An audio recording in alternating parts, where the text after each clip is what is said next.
तो 11 के डी में देखिए हमारा कहता है कि निम्नलिखित त्रिभुजों में से प्रत्येक का वर्गीकरण कीजिए। ठीक है, ये प्रत्येक की यहाँ पर क्या करना है, वर्गीकरण करना है यानी बनाना है। ठीक है, पहला में देखिए ए में दिया गया है आपका कि भुजाओं के आधार पर, कोनों के आधार पर, तो भुजा के आधार पर और कोण के आधार पर, तो ये क्या होता है भुजा और कोण। तो सबसे पहले तो हम लोग को ये भुजा के आधार पर तो त्रिभुज के कितने भुजाएं होते हैं, कोण कितने होते हैं, ये सब हम लोग जानेंगे सबसे पहले। ठीक है, तो यहाँ पे देखिए आपको एक उदाहरण से मैं समझाना चाहूँगा आप लोगों को। देखिए यहाँ पे, तो यहाँ पे देखिए ये आपका कहता है कि भुजाओं की लंबाइयों के विचार से त्रिभुज में निम्नांकित 3 भेद हैं। ठीक है, यानी हम लोग जानते हैं कि त्रिभुज के 3 कोण होते हैं। ठीक है ना। अब देखिए पहला है से समबाहु त्रिभुज होता है, एक होता है समबाहु त्रिभुज, दूसरा होता है समद्विबाहु त्रिभुज और तीसरा होता है विषमबाहु त्रिभुज। ये आप लोग याद रखिए, कोई पूछ सकते हैं आपसे। ठीक है, कि त्रिभुज के कितने मतलब भेद होते हैं, तो 3 भेद, मतलब कौन कौन, तो एगो समबाहु त्रिभुज होता है, त्रिभुज के प्रकार का एगो है तो 3 गो है, एगो समबाहु त्रिभुज और एगो समद्विबाहु और एगो विषमबाहु। तो समबाहु त्रिभुज किसको कहेंगे, तो देखिए यहाँ पर हम लोग जानते हैं, देखिए समबाहु त्रिभुज पहला में दिया गया है। तो समबाहु त्रिभुज कहता है कि जिस त्रिभुज की तीनों भुजाओं की लंबाई बराबर होती है उसे समबाहु त्रिभुज कहते हैं। जैसे कि देखिए यहाँ पर ये भी कोण 60 डिग्री है, 60 डिग्री 60 डिग्री है, तो तीनों कोण जो बराबर रहेगा, ठीक है, उसको हम लोग समबाहु त्रिभुज कह देंगे। क्या कह देंगे, समबाहु त्रिभुज। ठीक है, अब रही बात विषमबाहु, तो विषमबाहु देखिए यहाँ पर दूसरा में दिया गया है, कहता है कि समबाहु हो गया। ठीक है, अब देखिए अब समद्विबाहु किसको कहेंगे, तो समद्विबाहु त्रिभुज जिस त्रिभुज की किन्हीं 2 भुजाएं की लंबाई बराबर होती है उसे समद्विबाहु त्रिभुज कहते हैं।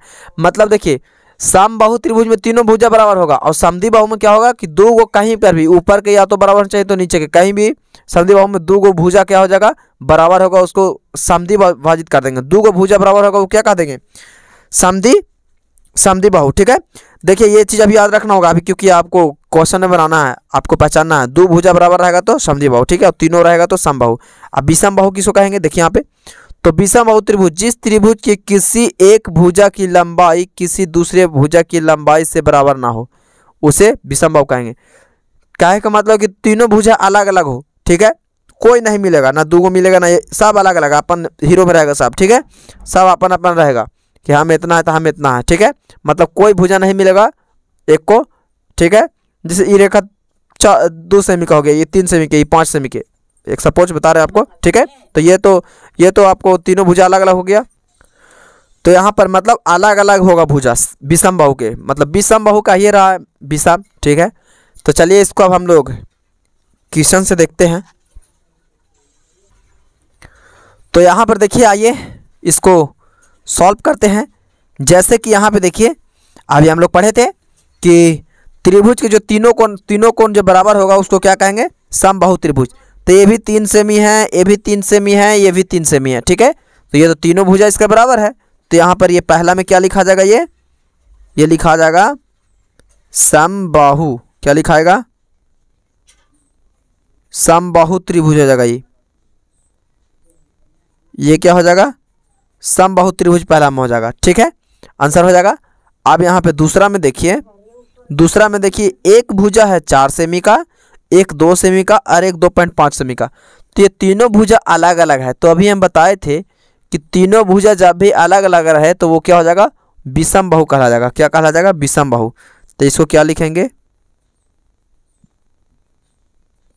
विषमबाहु भुजा, वो त्रिभुज लिखाएगा।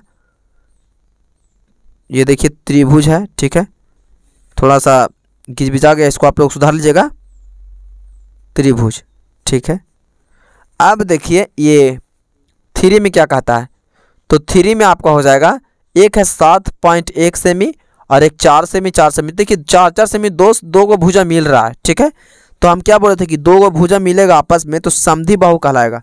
ठीक है, तो 2 गो भुजा इस मिल रहा है तो समद्विबाहु त्रिभुज हो जाएगा।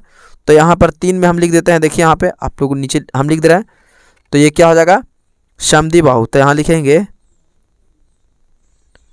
समद्विबाहु त्रिभुज। तो ये समद्विबाहु त्रिभुज हो जाएगा। 4 में देखिए, तो 4 में आपका है 3 सेमी और 3 सेमी, तो 2 को भुजा दे दिया है, एक भुजा दे चाहे नहीं हमको, तो एक भुजा देवे नहीं किया, तो 2 भुजा जब बराबर है तो अभी क्या हो जाएगा, समद्विबाहु त्रिभुज ए भी हो जाएगा। ठीक है, तो इसका भी आंसर क्या हो जाएगा, समद्विबाहु हो जाएगा। तो हम 3 में भी 4 में भी क्या लिख लेंगे, समद्विबाहु